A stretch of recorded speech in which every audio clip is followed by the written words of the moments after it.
लालू यादव बिहार की राजनीति का एक ऐसा नाम जिसे किंग मेकर के रूप में भी जाना जाता है। लालू यादव बिहार की राजनीति में शुरू से ही हावी रहे। बिहार की राजनीति में लालू यादव सहमात के खेल को भी बदस्तूर जानते हैं। लालू यादव हारी हुई बाजी को भी जीतना बखूबी जानते हैं और बिहार की राजनीति में लालू यादव बाजीगर के तौर पे भी पहचान बनाई है।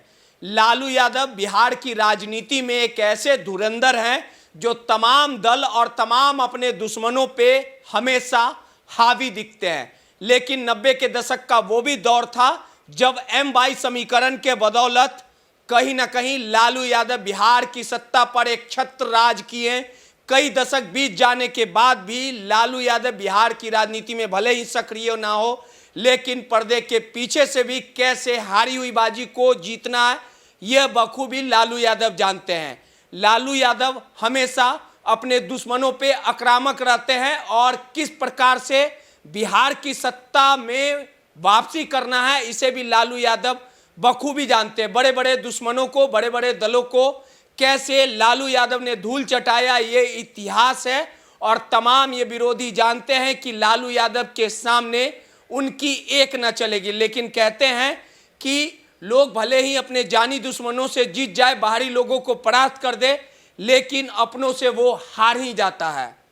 कुछ इसी तरह की वस्तुस्थिति बिहार की राजनीति में देखने को मिल रही है और इन सब के बीच अगर कोई पिस रहा है तो बिहार की राजनीति का चाणक्य यानी लालू यादव। एक दौर था जब लालू यादव ये कहा करते थे कि M22 का जो समीकरण है वो लालू यादव से कभी नहीं टूटेगा, यानी M22 मुसलमान और यादवों के बदौलत बिहार की सत्ता पर कई दशकों तक लालू यादव राज करते आए हैं। लेकिन कहते हैं कि समय बड़ा बलवान होता है, समय बदल चुका है और कहीं ना कहीं इस समय के दर्द और तकलीफ को लालू यादव इस उम्र के पड़ाव में झेल रहे होंगे।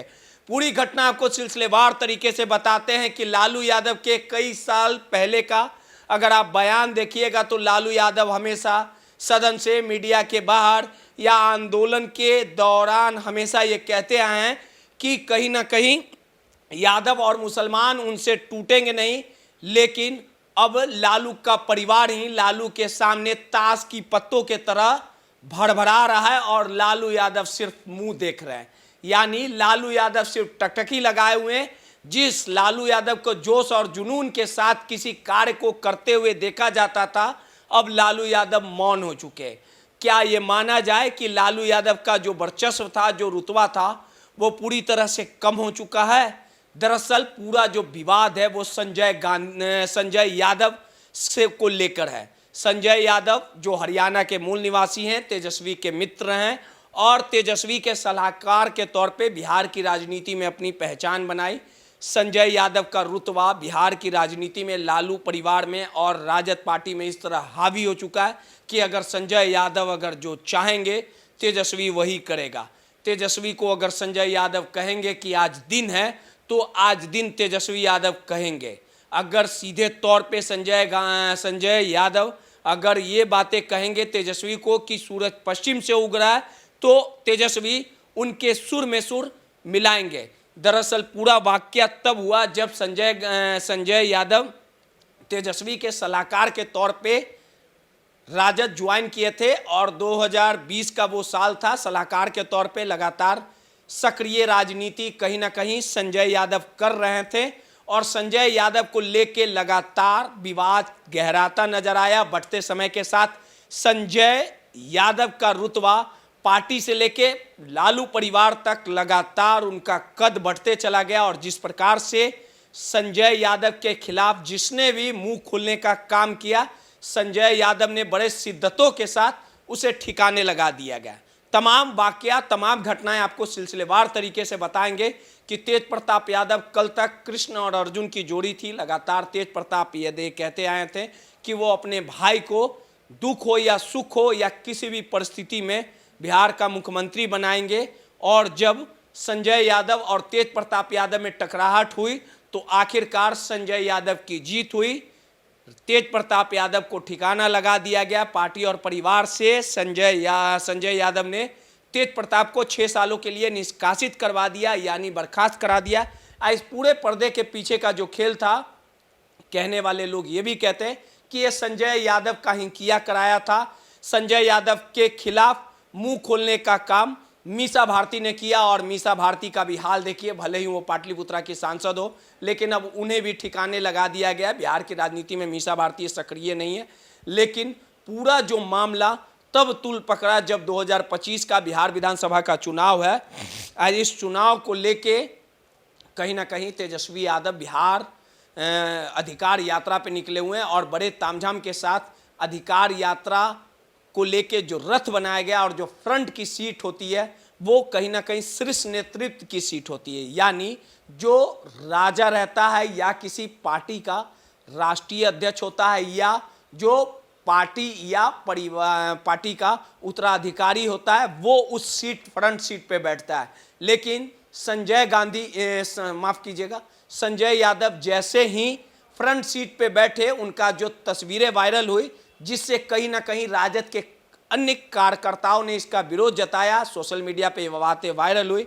और इस पूरे तस्वीर को जब रोहिणी आचार्य जो तेजस्वी की बहन है उन्होंने सोशल मीडिया पर वायरल किया और वायरल करते ही भूचाल मच गया और ये बातें संजय यादव को नागवार गुजरी। और उसके बाद देखिए कि संजय यादव ने रोहिणी आचार्य का भी होम्योपैथिक इलाज कर दिया और कहीं ना कहीं रोहिणी आचार्य को बैकफुट पर जाना पड़ा। और उसके नतीजे जो सामने आए, कल रोहिणी आचार्य ने जो सोशल मीडिया के माध्यम से जो तमाम पोस्ट किए और जिसमें उन्होंने ये बताने का काम किया कि वो बेटी और भाई का कर्तव्य निभा रही थी, उसे पद की किसी तरह की लालसा नहीं है, उसका मान सम्मान सर्वोपरि है। आपको पता भी होगा कि कई साल पूर्व लालू यादव की जब तबीयत खराब हो गई थी और किडनी डोनेट करने की जब बात हुई थी, किडनी ट्रांसप्लांट की जब बात हुई थी, तो लालू परिवार में रोहिणी आचार्य जो लालू की बेटी है उन्होंने बड़ा दिल दिखाया था और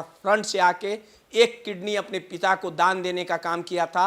और ये किडनी दान देना कोई आसान बात नहीं थी। रोहिणी आचार्य ने जो फर्ज निभाया बेटी होने का, लोग कहीं ना कहीं रोहिणी आचार्य को मिसाल देने का काम किया और यहाँ तक कहा कि बेटी हो तो रोहिणी आचार्य जैसी हो। लेकिन ये पूरा विवाद तस्वीर के पीछे की जो अलग कहानी है वो एक रुख ये भी है कि रोहिणी आचार्य बिहार विधानसभा का चुनाव लड़ना चाहती है, लेकिन संजय यादव ये नहीं चाहते हैं कि लालू परिवार का कोई भी व्यक्ति चुनाव लड़े, बिहार की राजनीति में सक्रिय हो और जो सक्रिय हो उसे ठिकाना लगा दिया जाए। बिहार विधानसभा चुनाव में कुछ ही महीने शेष बचे हैं और लगातार रोहिणी आचार्य चुनाव लड़ना चाहती है, लेकिन संजय यादव रोहिणी आचार्य को चुनाव नहीं लड़वाना चाहते। संजय यादव ये जानते हैं कि अगर राजद में या लालू परिवार में अगर कोई चुनाव लड़ता है और वो जीत जाता है तो कहीं ना कहीं बिहार की राजनीति में पार्टी के डिसीजन लेने में उसकी दखलंदाजी होगी।